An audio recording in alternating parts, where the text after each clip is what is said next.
ఇట్లా చికెన్ ఒక 10 నిమిషాలు హై ఫ్లేమ్లో ఉడకబెట్టాలి. ఇట్లా బాస్మతి రైస్ 70% ఇట్లా ఉడకాల. ఉడికిన తర్వాత చికెన్ వేయాలి, అది చూపిస్తా. ఇక 70% అయిపోయింది రైస్. ఇక చికెన్ దాంట్లో వేసినాం. ఇంకొక 15 మినిట్స్ ఇట్లా పెట్టాలి, మంచిగా స్లిమ్లో పెట్టాలి. దీంతో కలర్ వేస్తున్నాము, ఆయిల్ వేసినాం. ఇట్లా గోల్డ్ కలర్ వచ్చింది. ఉల్లిపాయలు మంచిగా రౌండ్ అప్ వేసేసారు. మంచి మా బిర్యానీ అయితే అయిపోయింది, రెడీ అయిపోయింది. ఇప్పుడు తినడే లేటు.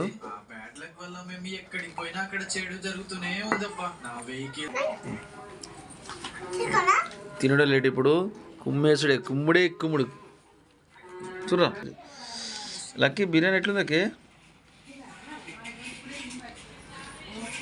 సూపర్ ఉందా? పొట్టు బిర్యానీ ఎట్లుంది చెప్పు.